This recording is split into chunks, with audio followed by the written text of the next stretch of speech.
დღეს მე მინდა ერთ ძალიან მნიშვნელოვან თემას შევეხო და მოდი გთხოვთ ძალიან ყურადღებით ვიყოთ, მაგრამ სანამდე იმაზე გადავიდოდე, რაზედაც ღმერთმა ყურადღება გამიმახვილა, რაზედაც ჯერ კიდევ წინა კვირას მინდოდა მელაპარაკა და მესაუბრა, ერთი მუხლი მინდა წაგიკითხოთ დასაწყისისთვის. ეს არ არის მუხლი, უბრალოდ ეს მთელი მონაკვეთია. 117 ფსალმუნი. ალბათ ბევრმა შეიძლება ეს მუხლი ზეპირად იცით, ერთ-ერთი უნიკალური ადგილია წმინდა წერილში, სადაც თითქმის ყოველ მუხლში დაწერილია, რომ უკუნისამდეა წყალობა მისი. მადლობდეთ უფალს, რადგან კეთილია, რადგან უკუნისამდეა წყალობა მისი. თქვას ისრაელმა, მართლაც უკუნისამდეა წყალობა მისი. თქვას აარონის სახლმა, მართლაც უკუნისამდეა წყალობა მისი და თქვან უფლის მოშიშებმა, მართლაც უკუნისამდეა წყალობა მისი. სივიწროვიდან მოუხმობდი უფალს და სიფართოვით მიპასუხა უფალმა, უფალი ჩვენთანაა და არ მეშინია, რას მიზავს კაცი, უფალი ჩემთანაა, ჩემს შემწეთა შორის, ამიტომ ვიზეიმებ ჩემს მტრებზე. უკეთესია უფალს შეაფარო თავი, ვიდრე ადამიანზე დაიმედდე. უკეთესია უფალს შეაფარო თავი, ვიდრე მთავრებზე დაიმედდე. ხალხნო ყოველნი გარს შემომერტყნენ, უფლის სახელით ამოუწყვეთ მათ. გარს შემომერტყნენ და გარე მომიცვეს, უფლის სახელით ამოუწყვეთ მათ. გაბედულებაზე არავის ამოწყვეტას ჩვენ არ ვაპირებთ. მაგრამ წმინდა წერილი ამბობს, უკუნისამდეა წყალობა მისი. და ორი დღის წინ ღმერთმა გამიმახვილა ამაზე ყურადღება. ერთი მუხლი, რომელიც ჩვენ თითქმის ყველამ ზეპირად ვიცით და ძალიან ხშირად ვაპელირებთ ამ მუხლზე და ძალიან ხშირად ვიხსენებთ ამ წმინდა წერილის ამ ადგილს, განსაკუთრებით ევანგელური აღფსარებლობის ქრისტიანები, ევანგელური პროტესტანტული ფრთა მსოფლიო ეკლესიის, იცით რომ ჩვენ წინამსახურებასაც გქონდა ამაზე ლაპარაკი, რომ ჩვენ ძალიან დიდ ყურადღებას უთმობთ ჩვენს რწმენაში და ჩვენს მსოფლ მხედველობაში ღმერთის მადლს. და ეფესელების მეორე თავი ცნობილი თავია წმინდა მოციქული პავლესი, რომელიც ზუსტად ამ მადლზე ლაპარაკობს. მერვე მეათე მუხლები, სადაც პავლე მოციქული ამბობს, რომ მადლით ახართ გადარჩენილები რწმენის მეშვეობით და ეს არაა თქვენგან, არამედ ღმერთის ნიჭი, არასაქმეთაგან.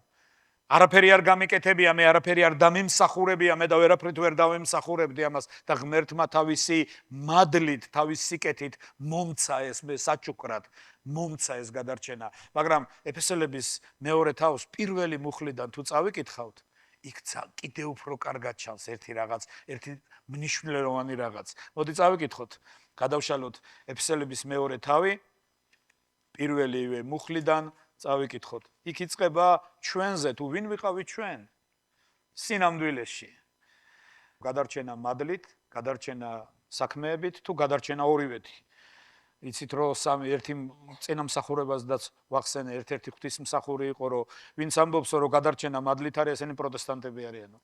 ვინც ამბობს, რომ გადარჩენა საქმით არის, ესენი კათოლიკები არიანო, ხოლო ვინც ამბობს, რომ გადარჩენა არის მადლით საქმეებთან ერთად, ესენი მართლმადიდებლები არიანო. ჩვენ ადამიანები ვართ და ძალიან გვიყვარს ჩვენი თავი წარმოვაჩინოთ, რომ როგორმე გადარჩენაში ჩვენი როლიც ბოდიშით ამ უხეშ გამოთქმაზე მაპატიეთ ჩავაკვეხოთ. როგორღაც აი ჩვენი თავი ჩავტენოთ სადღაც, რომ მარტო ღმერთმა კი არა, აი მეც ვიყავი იქ და მეც მივიღე მონაწილეობა ამაში. და ხშირად ადამიანები ვამბობთ ამას, კი, გადარჩენა მადლით არის, მაგრამ საქმეების გარეშე არაფერი არ ხდება და საქმეები სინამდვილეში, ჩემო მეგობრო, ყველაფერი ღმერთით არის, შენს ღმერთით ხარ, მეც ღმერთით ვარ, ჩემი საქმეები რო არ ყოფილიყო ღმერთი, რა საქმეები იქნებოდა? რა საქმეებზე ვილაპარაკებდით, სად ვიქნებოდით საერთოდ და სად ვიარსებებდით? მაგრამ მიუხედავად ამისა, ჩვენ ხშირად, იცი რა, ჩვენ მადლით ვარ, გადარჩენილები მართალია, მაგრამ საქმეების გარეშე არც არაფერი იქნება და ხშირად გონია, რომ ეს ჩვენგან არის რაღაცა და ჩვენი როლი გვინდა იქ დავინახოთ. მაგრამ თუ კარგად დავფიქრდებით, წმინდა მოციქული პავლე ამბობს, ღმერთის მადლით ვარ, რაც ვარ. პირველი კორინთელების მე-15 თავი, მეათე მუხლი. ღმერთის მადლით ვარ, რაც ვარ. და ღმერთის მადლი არ იყო ჩემს მიმართ ფუჭი. არამედ ყველა მათგანზე მე ვშრომობდი. აქ თუ დასვავ წერტილს, გეგონება რომ პავლე ამბობს რომ კი მომცა ღმერთმა მადლი, მაგრამ იმიტომ მომცა რომ მე ვშრომობდი. თუ აქ დასვავ წერტილს და აღარ გააგრძელებ, წავიკითხოთ, მაგრამ ღვთისმადლით ვარ რაც ვარ და მისი მადლი არ იყო ჩემს მიმართ ფუჭი, არამედ ყველა მათგანზე მე ვშრომობდი და აქ თუ დასვავ წერტილს, კონტექსტი არის ასეთი. რომ ღმერთის მადლი იმიტომ არ იყო ფუჭი ჩემს მიმართ, რომ ყველა მათგანზე მე ვშრომობდი და რადგანაც ვშრომობდი, ღმერთი მაძლევდა მადლს. ესე იგი ჩემი როლია, მაგრამ წმინდა მოციქული პავლე აქ არ სვავს წერტილს. თუ წაიკითხავთ შემდეგ წერია, არამედ ღვთის მადლი, რომელიც ჩემთანაა. სინამდვილეში მე კი არ ვშრომობდი. ღმერთის მადლით იყო ეს რომ ვშრომობდი. ღმერთის მადლით იყო ეს ყველაფერი. ყველაფერი ღმერთია, ყველაფერში ღმერთია, ყველგან ის არის. და ეფესელების მეორე თავს პირველი მუხლიდან თუ წავიკითხავთ, ეფესელე გვახსენებს ჩვენს ნამდვილ ფასეულობას. და თქვენს მკვდრები რომ იყავით, თქვენი დანაშაულით და ცოდვებით. ეს კი არავის დაუბრალებია ჩვენთვის. ჩვენ ხშირად ბრაზდებით ხოლმე ეშმაკზე, როცა ის ჩვენ წარსულს გვახსენებს და ის კი არაფერს გვაბრალებს. ეს მართლა იყო. ეს მართლა არის. და თქვენს მკვდრები რომ იყავით, თქვენი დანაშაულით და ცოდვებით, რომლითაც ოდესღაც იარებოდით, ამ წუთის სოფლის თავრის ჩვეულების მიხედვით, ჰაერში გაბატონებული მთავრის სულის ნებით, ამჟამად ურჩ ძეებში რომ მოქმედებს. ჩვენს ყველანი მათ შორის ცხოვრობდით, ჩვენს ყველანი, რა თქმა უნდა, თქვენ არ გეხებათ, ეს მარტო ჩვენ გვეხება. არა, ჩვენს ყველანი, როცა პავლე მოციქული ამბობს, საკუთარ თავსაც კი არ გამორიცხავს. ამბობს, რომ ჩვენ ყველანი ამაში ვცხოვრობდით, ჩვენ ყველანი ასეთები ვიყავით, ჩვენ ყველანი მათ შორის ვცხოვრობდით, ოდესღაც ხორციელი გულისხმებით ვასრულებდით ხორცის და გონების ნებას და სამწუხაროდ ბევრი დღესაც ვასრულებთ. მეგობრებო, ეს მარტო წარსულზე არ არის ლაპარაკი. ხშირად ადამიანები კითხულობენ, ასეთები ვიყავით, ახლა კი აღარ ვართ. არა. უამრავი ჩვენთაგანი ახლაც ამაში ვცხოვრობთ. მაგრამ ერთი რამე არ უნდა დაგვავიწყდეს. და ჩვენ ყველანი მათ შორის ვცხოვრობდით, ოდესღაც ჩვენი ხორციელი გულისხმებით ვასრულებდით ხორცის და გონების ნებას. კიდე რაღაცნაირად აღმძრავს ღმერთი. ანუ ეს მარტო თქვენ წარსულში იყო? ხორცისა და გონების ნებას დღეს არ ასრულებ? თუ მაინც ადამიანი გარყვნილი უნდა იყო, რაღაცა სექსუალური მანიაკი იყო, ან და ვიღაც მონსტრი, რომ მაშინ მოქმედებს. არა, ხორცისა და გონების ნება რა ხშირად სულ არ არის ეს მკვლელობა. არც მრუშობა, არც ნარკომანია. უბრალოდ ხორცის ნება. გულისხმა რა არის? მოდი ვთქვა, გულისხმა რა არის? გულისხმა არის ხორცის ნება, მეტი არაფერი. ვიღაცა რო ძალიან მოგეწონა და ცდილობ როგორმე შტაბეჭდილება მოახდინო მასზე. ეს ხორცის ნება არის თუ რისი ნება არის? რა თქმა უნდა, ხორცის ნება, გულისხმა არის. ხორცისა და გონების ნება. რაღაცის მიღწევა რო გინდა და ყველანაირი გზებით რო ცდილობ ის მიაღწიო, იცი რომ არ გამოგდის, იცი რომ არ გყოფნის, იცი რომ რაღაც ისე არ არის, მაგრამ ყველაფერს რო ეცდები. და რა შეასრულე ახლა შენ ღმერთის ნება? თუ შენი გონების ნება? სახში რო გინდა, შენი ოთახი რო ლამაზი იყოს. და რაღაცას რო ეს ღმერთის ნება, ღმერთმა გითხრა რომ ასე იყოსო, თუ შენ გონების ნებას ასრულებ. რა თქმა უნდა, შენი გონების ნებას ასრულებ. გასაგებია, ყოველთვის ცუდი არის შენი გონების ნების შესრულება. სულაც არ ნიშნავს ეს, რომ შენ თუ ეს გააკეთე, ახლა ღმერთი გაბრაზდა და მეხი დაგეცემა თავში. არ არის მეგობრებო ეს ასე. იმიტომ რომ ღმერთმა ჩვენ პიროვნებებმა შექმნა. ღმერთმა იცის რომ ჩვენ ვაზროვნებთ. იცი დღეს არსებობს ბევრი საშუალება, ეგრეთ წოდებული ხელოვნური ინტელექტი, თუმცა ის რა ჩვენ გვაქვს, ეს არ არის ხელოვნური ინტელექტი, ეს ჩატბოტები არის. ეს სხვა რამეა. ხელოვნური ინტელექტი ცოტა სხვა რამეა. და ჯერჯერობით ის მასობრივი საშუალებებისთვის არ არის ხელმისაწვდომი, თუმცა ის არის.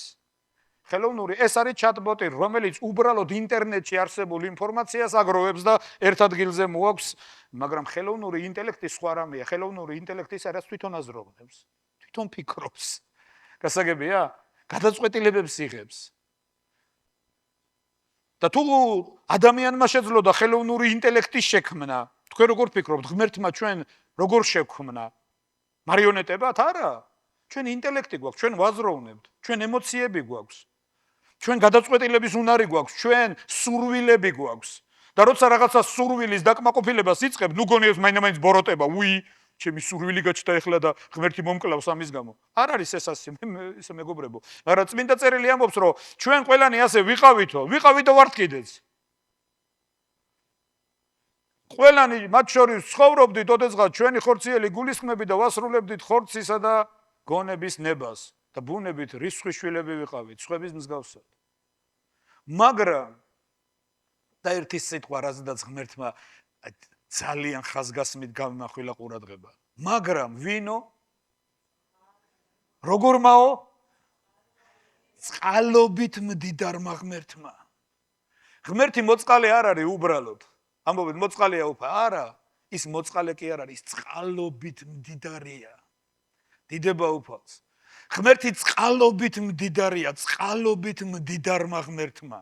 ჩვენ დანაშაულთა გამომკვდრები, გაგვაცოცხლა.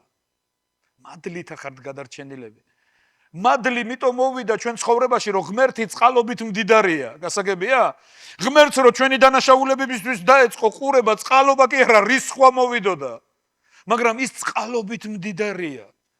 ის წყალობით მდიდარი ღმერთია. სხვადასხვა ერთი რამე უნდა იცოდეთ, თუ ვკითხულობთ 117 ფსალმონს და ვამბობთ, რომ უკუნისამდეა წყალობა მისი, ისიც უნდა ვიცოდეთ რა არის წყალობა. ქართული სიტყვა წყალობა ძალიან კარგი სიტყვაა, წყალთან არის დაკავშირებული. წყალობა წყალთან არის დაკავშირებული. ეს რას ნიშნავს, იცი? ჩვენთვის ძალიან წყლის გარეშე ადამიანი ვერ ცოცხლობს. შეიძლება არ ჭამო 40 დღე და იცოცხლო, მაგრამ წყლის გარეშე ვერ იცოცხლო. წყალი ჩვენთვის საარსებო საშუალება არის. წყალი სიცოცხლის ერთ-ერთი წყაროა დედამიწაზე. წყალი თუ არსებობს, სიცოცხლეც არსებობს. წყალი თუ არ არის, სიცოცხლე არ არის. გასაგებია? და ღმერთი მწყალობელია, ღმერთი წყალობას იძლევა. სიცოცხლესთან არის ეს დაკავშირებული. გასაგებია? და ღმერთი წყალობით მდიდარია. იცი, ჩვენ ხშირად ვლაპარაკობთ სასამართლოზე. ჩვენ ხშირად ვლაპარაკობთ იმაზე, რომ სამართალია სიამბობს, სიმართლე ასეთია, მე მართალი ვარ. ღმერთს რო თავის სიმართლეზე დაეწყო ჩვენთან ლაპარაკი. როგორ ფიქრობ, ჩვენ სად ვიქნებოდით? სიმართლით რო მოგდგომოდა ღმერთი. როგორ ფიქრობ, სად ვიქნებოდით? დღეს რო სიმართლით მოგვიდგეს ღმერთი. და თავისი სიმართლის მტკიცება რო დაგვიწყოს, სად გამოვჩნდებით? სად ვიქნებით? თქვენ ამას როგორ ფიქრობთ? მიუხედავად იმისა, დღეს ჩვენ ვაპელირებთ, წერილები ვიცით, დიდება უფალს, ჩვენ აღარა ვართ ისეთები, მაგრამ წამითაც თუ დაუშვებ დღეს, რომ ღმერთი სიმართლით მოგექცეს და სიმართლის და მიხედვით მოგიზღოს, სამართლიანობით მოგიზღოს. აბა დაფიქრდი, სად გამოჩნდები, სად იქნები, მაგრამ ღმერთი წყალობით მდიდარია. ღმერთი თავისი წყალობით გვიდგება. მაგრამ ადამიანს, ვისაც წყალობა ესმის, არ მანიპულირებს წყალობით. ადამიანს, ვისაც მართლა ესმის წყალობა, ის წყალობით კი არ მანიპულირებს. წყალობით იცი ვინ მანიპულირებს. წმინდა წერილი ამბობს ერთ სიტყვას ადამიანებზე, ანგარებიო. იცი ვინ არის ანგარი? სიტყვა ანგარი რას ნიშნავს? სიტყვა ანგარი ნიშნავს მოგებაზე ორიენტირებულს. გამორჩენას რო ეძებს ყველაფერში. ეს არის სიტყვა, ქართული სიტყვა, რომელიც ამბობს, რომ მომხვეჭელი, მოგებაზე ორიენტირებული, ყველგან რო გამორჩენას ეძებს ყველაფერში, რომ რა მექნება მე რა მექნება აქედან, კარგი მოვედი ეკლესიაში, მე რა მექნება აქედან, კარგი ვირწმუნე, მე რა მექნება. ეს ანგარებაა. ეს ანგარების სულია. გაიზრდება ჩემი შემოსავალი, კარგად ვიქნები, ღმერთი რას მომცემს? ანუ და უამრავი ადამიანი ჩვენ ადამიანები ვართ, მეგობრებო.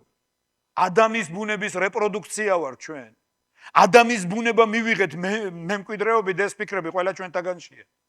ჩვენ ყველანი ვცდილობთ, რომ იცი, მე ხო განვიკურნები, ხო ასე იქნება ყველაფერი. სინამდვილეში აქ ცუდი არაფერია, იმიტომ რომ ყველას უნდა კარგად იყოს, მაგრამ თუ კარგად დაფიქრდები და ჩვენი რწმენა თუ ამაზე იქნება ორიენტირებული, ეს ანგარებაა. ანგარება. მაგრამ ვისაც წყალობა ესმის, ის ორიენტირებული არა იმაზე არის, რომ რაღაცა უკეთესად იქნება. ორიენტირებული ღმერთზე არის, რომ ის წყალობით მდიდარია. ორი კაცი რო შევიდა ტაძარში. ორი კაცი რო ლოცულობდა ტაძარში, ჩვენმა უფალმა მაგალითი მოიყვანა ასეთი, ორი კაცი შევიდა ტაძარშიო. ერთი მებაჟე, მეორე ფარისეველი. რატო ეს არის ორი პოზიცია ადამიანების, ერთი ნულს ქვემოთ დაცემული, მეორე კიდე პოზიციაზე მდგომი. ერთის მდგომარეობა არის კატასტროფული და ყველა რო ამრეზით უყურებს, ყველა რო აგდებით უყურებს. მეორის მდგომარეობა არის პოზიცია. ერთი ლოცულობს. მადლობა ღმერთო. ღმერთს მადლობას ეუბნება. კი არ ეუბნება მე ვარ მაგარიო. არა, მაგას არ ამბობს. მაგრამ ის მადლობაში ანგარება ჩანს. ის ამბობს მადლობა ღმერთო, რომ შენგან ვარ ესეთი. მადლობა ღმერთო, რომ კვირაში ორჯერ მარხულობ. ღმერთს ეუბნება მადლობას, რომ მე ვმარხულობო. რა გინდა, თვითონ ხო არ ამბობ, ნახე რა მაგარი ვარ ღმერთო. არა, ამას არ ამბობს. ამბობს რომ მადლობა ღმერთო, რომ მე კვირაში ორჯერ ვმარხულობო. მადლობა რომ მიათეძვდებ და შესაწირავსდებ. მადლობა რომ ტაძარში დავდივარ. მადლობა რომ მსახურებაზე დავდივარ. მე ვაღიარებ რომ ეს შენგან მაქვს და მადლობა რომ აი ამას არ უგავარ. მე იმასე უკეთესი ვარ. მაგრამ მეორე ეს იყო მებაჟე. მისი მდგომარეობა კატასტროფული იყო. ის ვერაფერზე ვერ იტყოდა. ერთ რამეს ამბობ, თავდახრილი იდგა, მაღლა ვერ იხედებოდა განცდისგან. და ამბობდა, იყავ მოწყალე ჩემს მემართ. მე შენი წყალობის გარეშე დაღუპული ვარ. შენი წყალობის გარეშე მე არავინ ვარ და არაფერი ვარ. მეგობრებო, ერთი რამე ვიცოდეთ, წყალობით მდიდარმა ღმერთმა ჩვენ დანაშაულთა გამომკვდრები შეგვიყვარა. და ერთი რამე იცოდე, მისი წყალობა მაშინ კი არ იყო მარტო, მისი წყალობა ეხლაც არის. სულ ყოველთვის ამაზე უნდა ვიყოთ ორიენტირებულები. დიდება უფალს. იცი, იყო მომენტები ჩემ ცხოვრებაში, როცა ერთ რამეს ვლოცულობდი, ღმერთო, შენ წყალობას ვიტყო. ერთხელ თურმე ერთმა დიდმა მეფემ, ალექსანდრე მაკედონელი იყო, დაიჭირა კაცი, რომელიც დამნაშავე იყო და სიკვდილი მისჯილი იყო ეს კაცი, სიკვდილი მიუსაჯეს. და სასამართლოს მერე თურმე მასთან მივიდა ამ ახალგაზრდა კაცის დედა. და მივიდა და ეუბნება მეფეო, შეიწყალე ჩემი შვილიო. განრისხდაო ალექსანდრეო და უთხრა, როგორ უნდა ისე შევიწყალო, ის დამნაშავეაო. ამან ის ჩაიდინა, როგორ უნდა შევიწყალო. მე სამართალს არ გთხოვ. სამართალს კი არ გთხოვ, მე წყალობას გთხოვ დედამის მეუღლე. მე წყალობას გთხოვ. მე არ გეუნები რომ დამნაშავე არ არის, მე ერთ რამეს გეუნები, წყალობას. შეიწყალე. ღმერთმა შეგვიწყალა, დღესაც შეგვიწყალებს. ხვალად შეგვიწყალებს, ზეგად შეგვიწყალებს, მისი წყალობა უკუნისამდეა. და ადამიანი, ვისაც ღმერთის წყალობა ესმის, ძალიან აფასებს ამას. ის თავის თავზე აღარ არის ორიენტირებული, ეს ღმერთია ორიენტირებული. და ის ამბობს, მისი წყალობათ არის. ჩვენ ვამბობთ, რომ თუ რამე კარგი არის ჩვენში, ღმერთის მადლია, მაგრამ მაინც ჩვენ თავზე ვართ ორიენტირებული. გვინდა ქვეცნობიერად კი ღმერთზე ვამბობთ, რომ ღმერთისგან არის, მაინც ჩვენ თავზე ვართ ორიენტირებული. სინამდვილეში ერთი რამ რო არ ყოფილიყო მისი წყალობა. რომ მისი წყალობა არ იყოს დღეს, სად ვიქნებოდით? ერთ საგალობელო სად ვიქნებოდი ახლა? სად ვიქნებოდი ახლა? და ყველა მისი ერთი საგალობელიც გვაქვს ჩვენ, ყველა გვირგვინს რაც კი მაქვს. ვიხსნი შენს წინაშე, შენ ფეხდივდებ. და კარგია თუ ამას დავაფასებ და ვიტყვით, ღმერთო, მე შენი წყალობით ვარ. ამიტომ, იცი, ერთი ასეთი გამოთქმა არსებობს. ჩვენი პასტორის აც გარდაცვლილი მამა ხშირად ამბობდა ხოლმე, ამას ესეთი ანდაზა არის, რომ კაჭკაჭიო, სიბინძურეში იჯდაო და კუდი ქონდა მაღლა აწეული არ დამესვაროსო. უკადრისობდა და სიბინძურეში იჯდა და კუდი ქონდა მაღლა აწეული არ დამესვაროს. ხშირად ჩვენც ასე ვიქცევით რაღაცეებში. მაგრამ ერთი რამე უნდა ვიცოდეთ. მან თავისი დიდი სიყვარულით, თავისი დიდი წყალობით გაგვწმინდა, გაგვანთავისუფლა და ხშირად როცა ის გვეუნება, შენც ახლა მწყალობელი იყავი, შენც ახლა მწყალობელი გახდი, ამ სიბინძურეში მე როგორ შევეხები? არადა ჩვენ იქ ვიყავით. ჩვენ იქიდან ამოგვათრიეს, იმ წუმპიდან ვართ ჩვენ ამოყვანილები ყველანი, თავისი წყალობით. და ეხლა თუ ვიღაცა შენგან წყალობა ჭირდება, ნუ იტყვი უარს, გამოავლინე ეს წყალობა. დიდება უფალს. გახდი მწყალობელი, როგორც ჩვენი უფალია მწყალობელი. ძალიან მინდა ყურადღებით ვიყოთ ამ რაღაცეებზე, მაგრამ მე არ მინდა მოვეშვა. დღეს მე უნდა ვილაპარაკო ერთ თემაზე და ძალიან მნიშვნელოვანია ეს თემა და მინდა რომ ძალიან ყურადღებით ვიყოთ. მე დღეს მინდა წესრიგზე ვილაპარაკო. გადავშალოთ მინდა წერილის ერთი ადგილი და დავიწყოთ საუბარი. შეიძლება თემა, რომელიც დღეს უნდა გაგიზიაროთ, სულაც არ იყოს სრემბლებისა და ჟრუანტელის მომგვრელი, მაგრამ ძალიან მნიშვნელოვანი იყოს. ჩვენ გვაქვს ერთი საგალობელი, ძალიან კარგი საგალობელი, იახვე, თუ გახსოვთ. იახვე, როცა ვგალობთ ხოლმე ეკლესიაში, რაფა, ელოჰიმ, ადონაი, ის გამოავლენს თავს. დიახ, ის გამოავლენს თავს. იქ არის ასეთი სიტყვები, თუ მოძებნი, ის გამოვლინდება, თუ დაყვანსემ, კიდევ უფრო მეტად გამოვლინდება. მაგრამ არის რაღაცეები ჩვენ ცხოვრებაში, რაც ხელს უშლის მის გამოვლინებას. სხვადასხვა მალაქიას წინასწარმეტყველებაში მესამე თავში ასეთი რამ არის დაწერილი. აბა დაუკვირდი შენ საქციელსო. თუ მიართვიო ის მსხვერპლი, რომელიც შენ ჩემს წინაშე მოგაქვს, მიართვი ეს მსხვერპლი შენს ბატონსო, თუ მოგიწონებსო. თუ ესე ამოვნება, მოდი გადავშალოთ მალაქიას მესამე თავი. მოდი მეშვიდე მუხლიდან წავიკითხოთ. თქვენი მამების დღეებიდან თავიდანვე განუდექით ჩემს წესებს და არიცავთ მათ. მოიქეცით ჩემსკენ და მეც მოვიქცევი თქვენსკენ, ამბობს საბაოთ უფალი. თქვენ კი კითხულობთ, როგორ მოვიქცეთო? განა გაძარცვავს ღმერთს ადამიანი, თქვენ კი მძარცვავთ და თან კითხულობთ, როგორ გაგძარცვეთო? მიათედი და შესაძირავლი. წყევლით ახარ დაწყევლილი, რადგან მთელი ერი მძარცვავთ. მოიტანეთ მთელი მიათედი საგანძურში, რომ იყოს საზდო ჩემს სახში. ახლა გამომცადეთ, ამბობს საბაოთ უფალი, თუ არ გაგიხსნათ ცის სარკმელები და არ გადმოგიყვაროთ კურთხევა აუწყებლად. შენთვის შევაჩერებ მჭამელს, რომ მიწის ნაყოფი არ გაგინადგუროს, მინდორში და ვაზი არ გაგიპარტახოს, ამბობს საბაოთ უფალი. და ნეტარად ჩაგთვლით ყოველი ხალხი, რადგან სანუკვარ ქვეყანაში იცხოვრებთ, ამბობს საბაოთ უფალი. ქედმაღლური იყო თქვენი სიტყვები ჩემს მიმართ, ამბობს უფალი, თქვენ კი კითხულობთ, რა გვითქვამ შენზეო.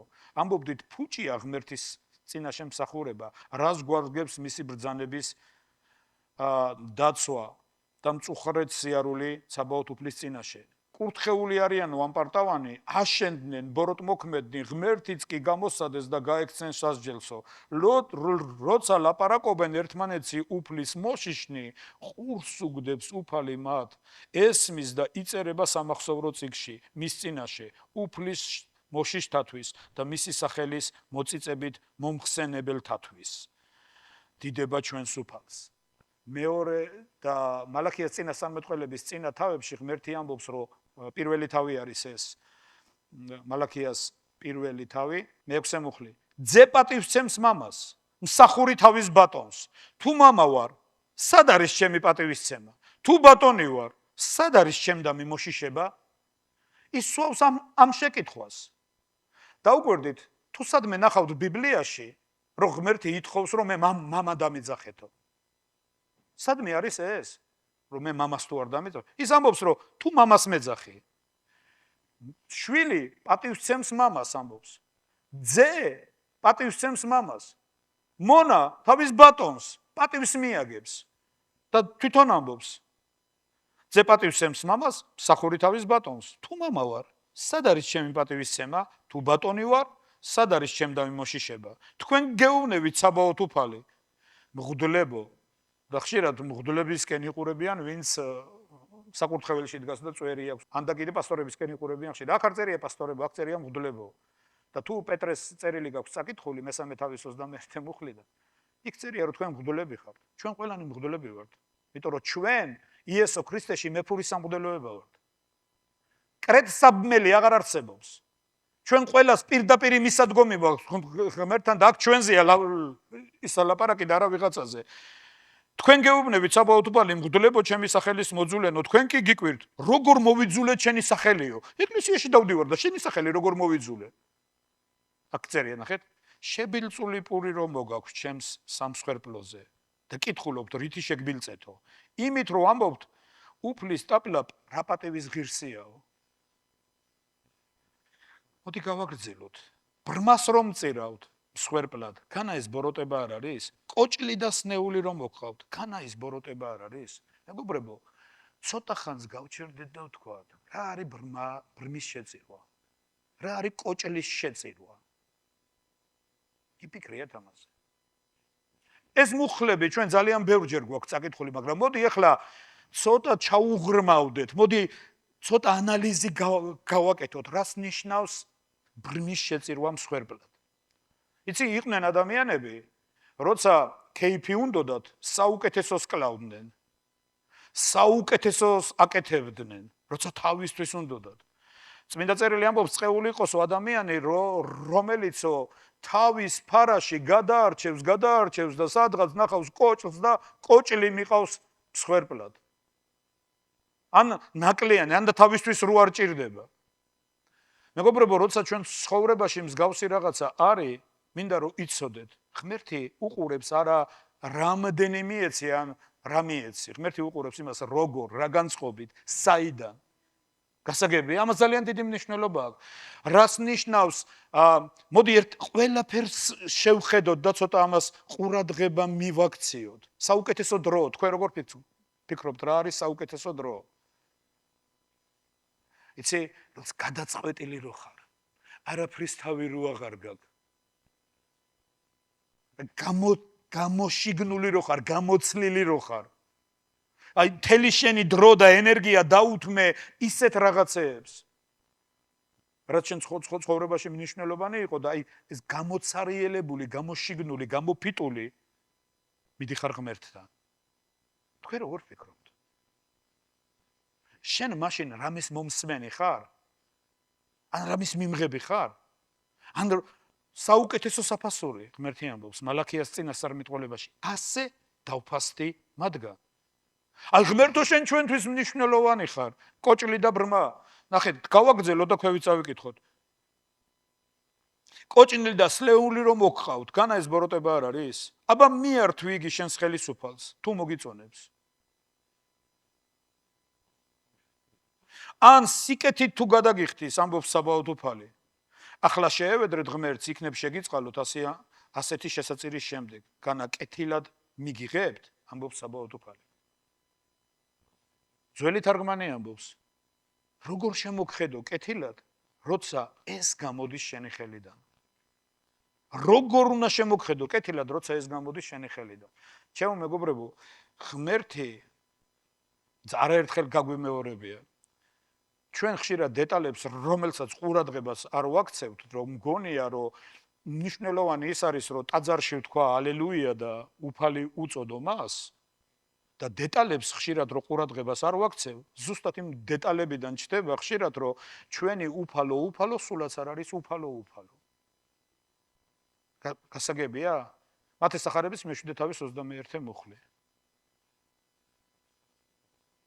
ვინც მე მეუბნება უფალო, ისინი როდი შევლენ სასუფეველშია. ყველა ვინც მეუბნება უფალო, როდი შევაცათა სასუფეველში. არამედ ის, ვინც აგასრულებს ჩემი ზეციერი მამის ნებას. ლუკას სახარების 6:46. რატომ მეძახით უფალო და არ აკეთებთ იმას, რასაც მე გეუბნებით? დიდება უფალს. მოდი დაუკვირდეთ ამას.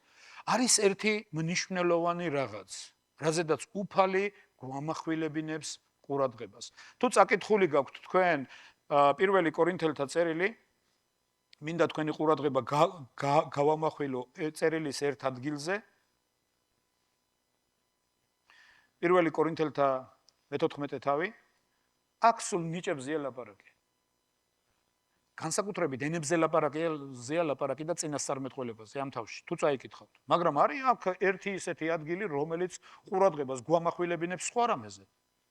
ეს არის 22-23 მუხლები. ვინაიდან წინასწარმეტყველნი რა შვებიან? იმორჩილებენო თავიანთ სულებს. ვინაიდან ღმერთი უწესრიგობის კი არ არის, არამედ პარადოქსი. საერთოდ წესრიგის საპირისპირო რა არის?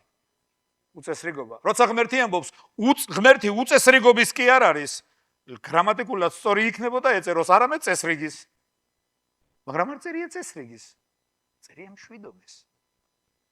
იმიტომ რომ თუ გინდა მშვიდობა, უნდა გახსოვდეს, რომ ღმერთი არ არის უწესრიგობის. მშვიდობა წესრიგშია. დიდება უფალს.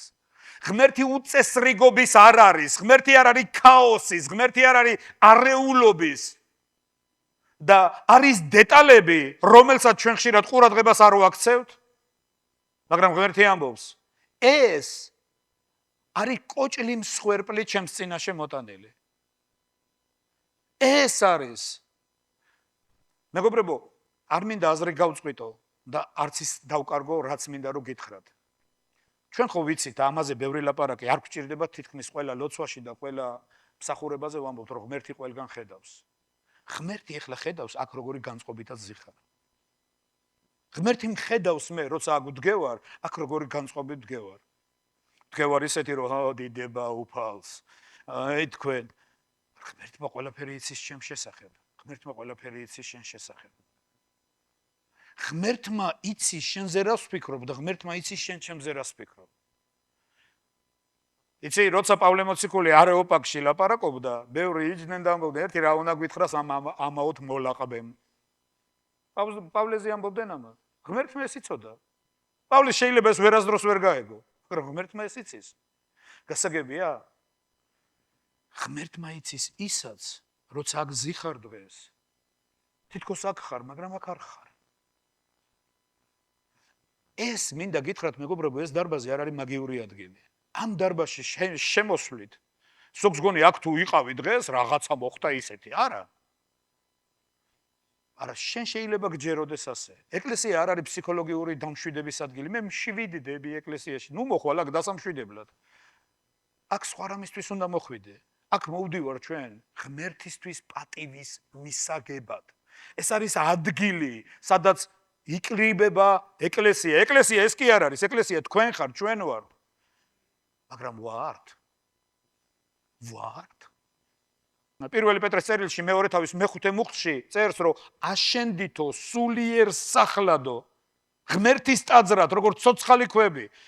იცი, ღმერთის ტაძარი ის არის, სადაც ცოცხალი ქვები, მკვდარი კი არ არის, ცოცხალია და ღმერთით არის გაჟღენთილი. გასაგებია?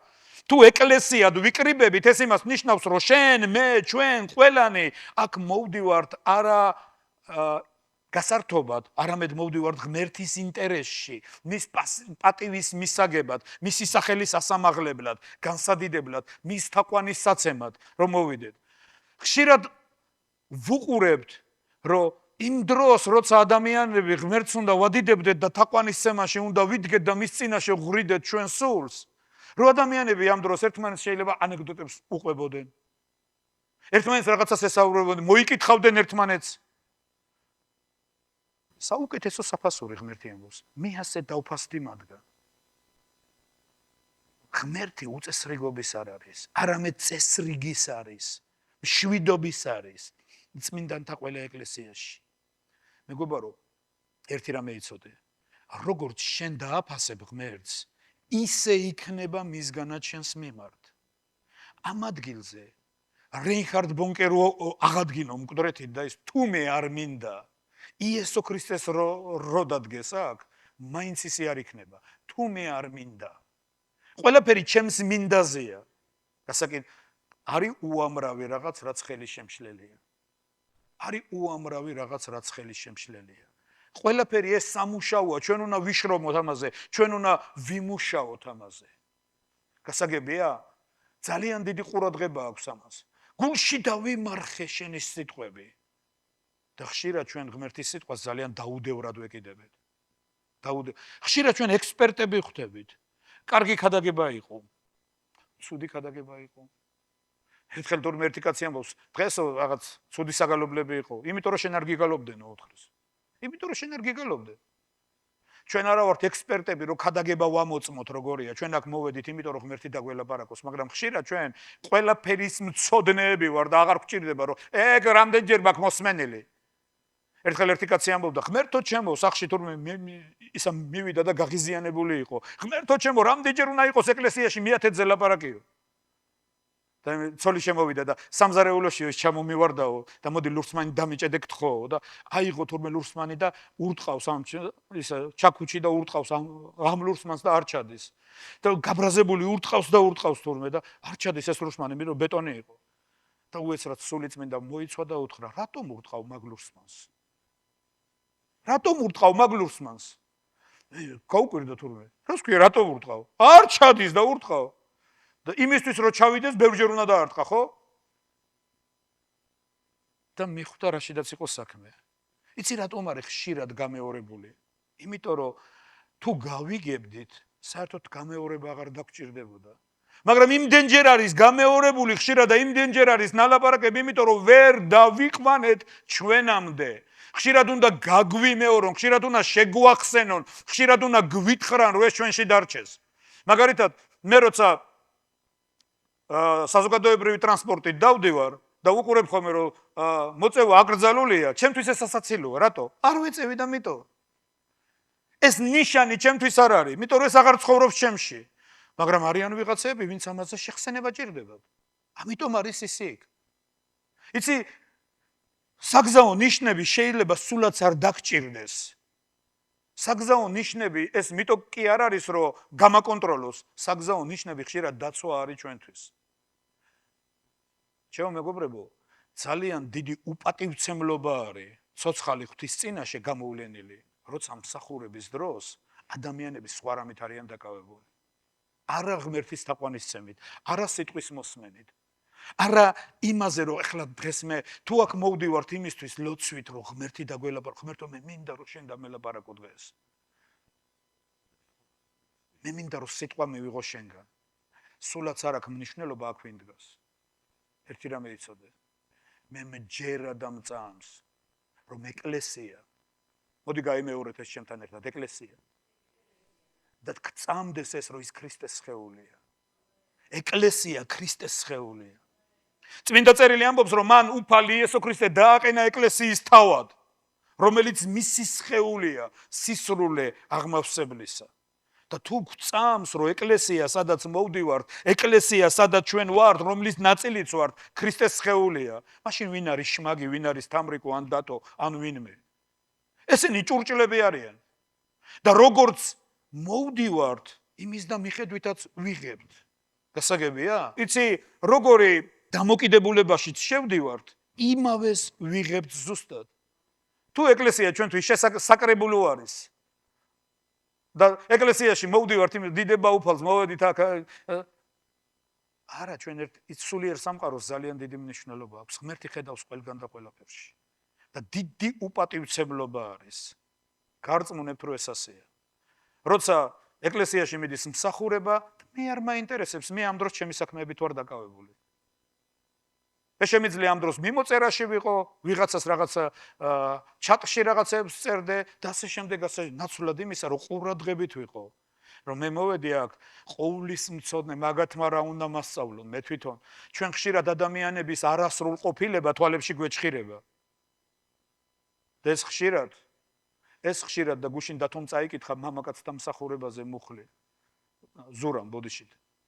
და თქვა, როგორ ვაკეთოთ საქმენი უფლისა? ერთი. ყველაზე უნდა ირწმუნო იმისი, ვინც ღმერთმა წარმოგზავნა. იცი რამდენი ჩრდილი აქვს ადამიანებს, რამდენი რაღაცაა ესეთი და ღირსება ის არის, რომ ამ ჩრდილების მიღმა ღმერთი დაინახო. როგორი არასრულყოფილი ადამიანებიც არ უნდა იყონ აქ. ეს ქრისტეს სხეულია. ყველაფერში ქრისტე დგას და ჩვენ ადამიანებს არ უყურებთ. ძალიან დიდი მნიშვნელობა აქვს, რომ მოვიდეთ აქ.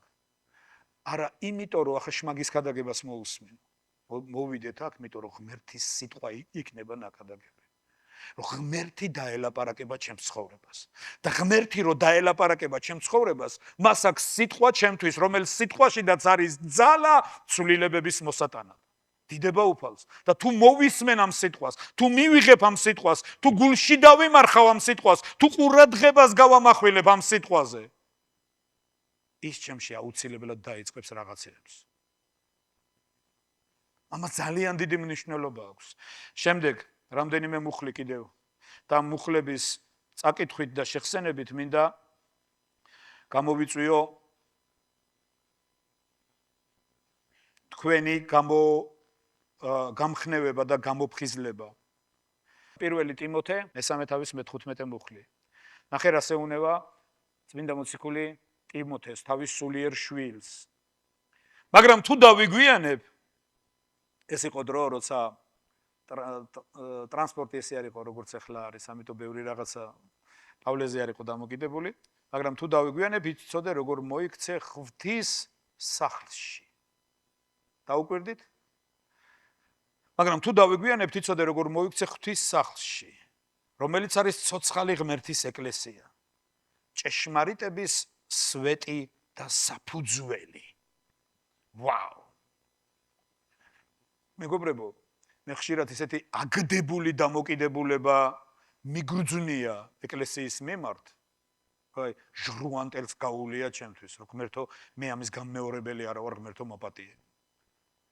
იცი, რა თქმა უნდა თქვენ არასრულყოფილები ხართ, მაგრამ წმინდა მოციქული პავლე ამბობს, რომ ეს ცოცხალი ღმერთის ეკლესია და აი ეს არის ზუსტად ჭეშმარიტების სვეტი და საფუძველი.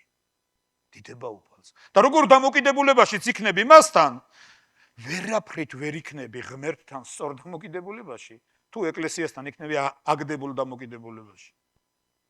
ერთი რამე უნდა ვიცოდეთ, როცა ღვთის ეკლესიაზე ვლაპარაკობ, როცა შენ ვერიკოზე ლაპარაკობ, შენ ვერიკოზე არ ლაპარაკობ.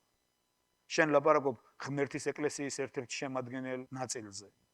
როცა მზიაზე ლაპარაკობ, შენ მზიაზე არ ლაპარაკობ. როცა გალობის გუნდზე ლაპარაკობ, როცა გალობის გუნდი გალობს და შენ ასე დგეხარ იქ და ნაკლებს ითვლი, შენ მაშინ გალობის გუნდზე არ ითვლი ნაკლებს. წმინდა წერილი ამბობს, ნახეთ კიდე ერთხელ წავიკითხავ, თუ დავიგვიანებ იცოდე როგორ მოიქცე ღმერთის სახლში, რომელიც არის ცოცხალი ღმერთის ეკლესია. ჭეშმარიტების სვეტი და საფუძველი არის ეს. და ჭეშმარიტების სვეტი ეკლესია, ცოცხალი ღმერთის ეკლესია, ამ არასრულყოფილი ადამიანებისგან შემდგარი, რომელზედაც ღმერთი მუშაობს და მოვა დრო, როცა ღმერთი თავის სრულყოფილ, დიდებულ ძალას გამოავლეს ამ ჭეშმარიტების სვეტში და საფუძველში. ამიტომ როცა ეკლესიად ვიკრიბებით, მეგობრებო, ინტერესი ჩვენი ის უნდა იყოს, ვინც სიცოცხლის წყაროა ეკლესიაში. ვის ინტერესშიდაც შევიკრიბეთ. ერთი რამე იცოდეთ, მე მჯერა წმინდა წერილი ამბობს, რომ სადაც 2 და 3-ია შეკრებილი ჩემი სახელით, მეც იქ ვარ მათ შორის. ამენ? მაგრამ სადაც არ არის ცეცხლი, არასდროს არ არის კვამლი. სადაც არ არის ცეცხლი, არასდროს არ არის კვამლი. გასაგებია? თუ ჩვენ სახელი შეიძლება ნებისმიერ რაღაცას დაარქვა. ხო, ჩვენ ხშირად ვამბობთ, რომ ჩვენ გვჯერა იესოს სახელის. იესოს სახელის კი არა, ქრისტეს პიროვნების უნდა გვჯეროდეს. სახელი ნებისმიერ რაღაცას შეიძლება დაარქვა, მაგრამ ეს სულაც არ ნიშნავს. ამიტომ თუ 2 და 3-ია შეკრებილი ჩემი სახელით, სახელით კი არა, მის ინტერესში უნდა ვიყოთ შეკრებილი. მის პიროვნებაში, მისი პიროვნების პატივისა და თაყვანისთვის უნდა ვიყოთ შეკრებილი. მეგობრებო, თუ მე ვერ დაგინახე, ნუ გონია რომ სული წმინდა ვერ ხედავს. მაშინ როცა მსახურება მიდის, ძალიან ბევრი ამ დროს სხვა რაღაცით არის დაკავებული. და როგორ მოგექცეთ კეთილად ღმერთი ამბობს, როცა ეს გამოდის შენი ხელიდან. მე ამას მითო კი არ გეუბნებით, ეს ჩემს მიმართ არის რაღაცა. ჩემთვის სულ სინამდვილეში რო ვიყოთ, მე არაფერს არ მაძლევს. ჩემი ინტერესი ამაში არ არის. მაგრამ გახსოვს, როცა იესონავესი გამოვიდა და განერთხა ღვთის წინაშე, როცა 36 კაცი იყო მოკლული. განერთხა ღვთის წინაშე და რატომ ღმერთო, რატომ უფალო? და ღმერთი ეუბნება, ადექი. ეგ იმიტომ არ არის, რომ შენი ლოცვები არ ჩანს. მე ვხედავ, რომ შენ ლოცულობ, მაგრამ ერთი რაღაცა არის თქვენ შორის. თქვენ შორის არის ცოდვა, შენ კი არაფერი არ იცი. შენი დანიშნულება, ჩემი დანიშნულება, ჩვენი დანიშნულება ის არის, რომ მუნჯი ძაღლები არ ვიყოთ. გინახავთ მუნჯი ძაღლი? გინახავთ? მე არა. როგორი ნეტა მუნჯი ძაღლი? მაგრამ წარმომიდგენია, ძაღლი იმისთვის არის, რომ დაინახავს რაღაცას და უცხო მოდის, ამან ყეფა უნდა ატეხოს. ხმაური უნდა ატეხოს. წყემსი და ყველა გააღვიძოს, რომ ვიღაცამ ცხარი არ მოიპაროს. მაშინ როცა ღმერთი ხედავს და მის შინაგანში ხდება, რომ ადამიანები ჩვენ სიყალბეში ვცხოვრობთ, ვიღაც ამას ფარავს. ჰალელუია, დიდება უფალს. შეიძლება ნებისმიერ სიტუაციაში გვიყვარდეს ერთმანეთი? მე როგორც პასტორი ხშირად ახალგაზრდებთან კონსულტაციები მიწევს ხოლმე, რომლებსაც ოჯახის შექმნა უნდათ. ერთხელ მახსოვს ერთი ახალგაზრდა წყვილი იყვნენ და გოგო ამბობდა, მე მომწონსო და მივყვებიო და მე ვუთხარი ნებისმიერი პირობით მეთქი? გაუკვირდა, ეგ რას ნიშნავსო? მე ვუთხარი ნარკომანი თუ არ მიყვები? უი, არაო, ესე იგი პირობები გაქვს. ანუ სიყვარულს პირობები ქონია. იცი, ღმერთ ჩვენ უყვარვართ. კი, უპირობოდ. მაგრამ ეს სულაც არ ნიშნავს, რომ მას ჩვენ საქციელი მოწონს. ერთია რომ უყვარვართ, მაგრამ მას ბევრი რამე არ მოსწონს და ცდილობს შეგვცვალოს. ცდილობს ჩვენში რაღაცეები გამოიწვიოს. ჩემო მეგობრებო, ძალიან მინდა. იცი, რას ნიშნავს თაყვანევცეთ ღმერთს? დავაფასოთ ღმერთი. დავაფასოთ მისი ეკლესია. ძალიან მინდა აი მოწიწება და მოკრძალება გამოვიჩინოთ. მოდი ეს მუხლი მოინიშნეთ. მარკოს სახარების მე-7-თვის მე-6 მუხლი. ხოლო მან უთხრა მათ: კარგად წინასწარმეტყველები და ესაია წინასწარმეტყველი თქვენის თანა თვალთმაქცებზე. აღარ გეტყვით, აქ კი არ ლანძღავს მათ. აქ ეუბნება, რომ თვალთმაქცობა იცი რა არის? როლის თამაში. ეს არის თვალთმაქცობა. ეს სალანძღავი სიტყვა არ არის. კარგად წინასწარმეტყველები და ესაია თქვენის თანა თვალთმაქცებზე. ანუ თქვენ როლს თამაშობთ, თუ ამას ეუბნება. ეს ხალხი პატივს მცემს ბაგეებით, მათი გული კი შორსაა ჩემგან. შემდეგი, კიდე ერთი მუხლი.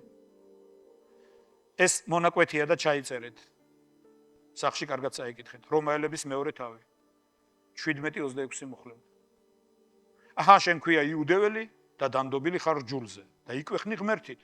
იცი მისინება.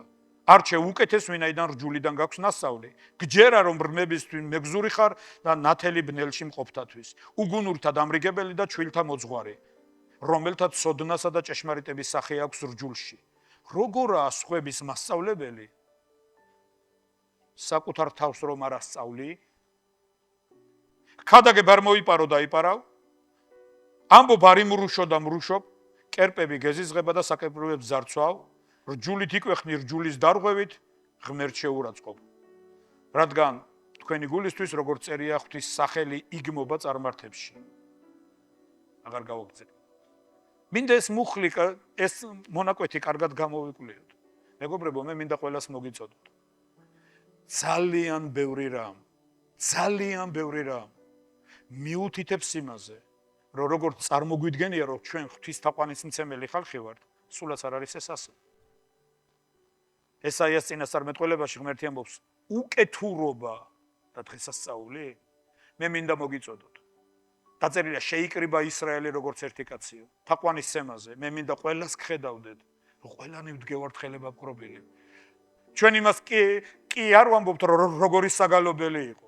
ჩვენთვის ამას მნიშვნელობა არ აქვს. ჩვენ ვდგევართ, რომ ღმერთს ეთაყვანებ. გულს ღვრით მის წინაშე. მსახურების დროს ჩვენ ყველანი მოვდივართ მომზადებული, იმიტომ რომ გვაინტერესებს, რომ ღმერთმა გვითხრას, გვაინტერესებს, რომ ღმერთი დაგველაპარაკოს. და ვიღებთ ამ სიტყვას, მიგვაქვს მერე და ერთმანეთთან ვამბობთ, შენ რა გითხრა დღეს ღმერთმა? რაზე გაგიმახვილა ღმერთმა ყურადღება? მე მაინტერესებს. და მე გეტყვი, მე რაზე გამიმახვილა ღმერთმა ყურადღება? და მე ერთმანეთს ვეხმარებით იმაში, ის რაც ღმერთმა გვითხრა, რომ რეალიზებული იყოს. მოქმედებაში მოვიდეს, ცვლილებები გამოიწვიოს. სხვა შემთხვევაში, მეგობრებო, მქადაგებლები, ყურის მომაკავებელი მქადაგებლები არიან. ჩვენ კიდე ის ხალხი ვართ, ვინც კარგ ქადაგებებს ვისმენთ და მეტი არაფერი. და მოისმინა და წავიდა და კრება დარჩა მხიარული. და ღმერთმა დაგიფაროთ თქვენს და მენს, რომ ამ სიტუაციაში ვცხოვრობთ. და ძალიან მინდა რომ ხვალინდელი დღიდან, ზეგინდელი დღიდან წახალისება ვიყოთ ერთმანეთისთვის. მოტივაციის მიმცემი ვიყოთ ერთმანეთისთვის. რომ დავდგეთ ღვთის წინაშე როგორც ერთიერი, ვადიდოთ მისი წმინდა სახელი. მოუხმოთ მის სახელს და წმინდა წერილი ამბობს და ჩვენი მედია ჯგუფი ამას ხშირად დებს. მომიხმე და გიპასუხებ და გამოგიცხადებ დიდსა და მნიშვნელოვანს ის რაც შენ არ იცი. დიდება უფალს. მაგრამ ღმერთი ამბობს, ის გამოავლენს თავს, ღმერთი ამბობს, მე კი მინდა, მაგრამ რაღაცეები მიშლის ხელს. მე კი მინდა. მაგრამ თქვენი უკეთურობები ხშირად, თქვენი უყურადღებობა, თქვენი გაფანტულობა არ დაფასება მიშლის ხელს. გამოვაფხიზლოთ ჩვენი თავი და ჩვენი ფიქრები. და ვთქვათ ღმერთო, მე მოვდივარ აქ შენს წინაშე, განიარაღებული, შიშველი. ყველა გვირგვინს ვდებ შენს ფეხით. მე არც პასტორობა მაინტერესებს და არც ხარამე. მინდა ჩემი გული გადმოუღვარო შენს წინაშე. მინდა სიტყვა მივიღო შენგან. მინდა სიტყვა მქონდეს. ამ სიტყვით წავიდე აქედან. რომაელების წერილში მე-14 თავში წმინდა მოციქული პავლე ამბობს, რომ ცათა სასუფეველი, საჭმელ სასმელი არ არის. ეს ნივთები არ არის. ეს დამოკიდებულება, ურთიერთობა. ცათა სასუფეველი ეს არის სიმართლე, სიხარული და მშვიდობა. სული წმინდაში. და ყველაო, ვინც ამით ცხოვრობს, სასურველია ღმერთისთვის და მოსაწონი ადამიანებისთვის. დიდება უფალს. მაშინ მოდი ვეძებოთ ეს. მაშინ მოდი ვიმოძრაოთ ამაში.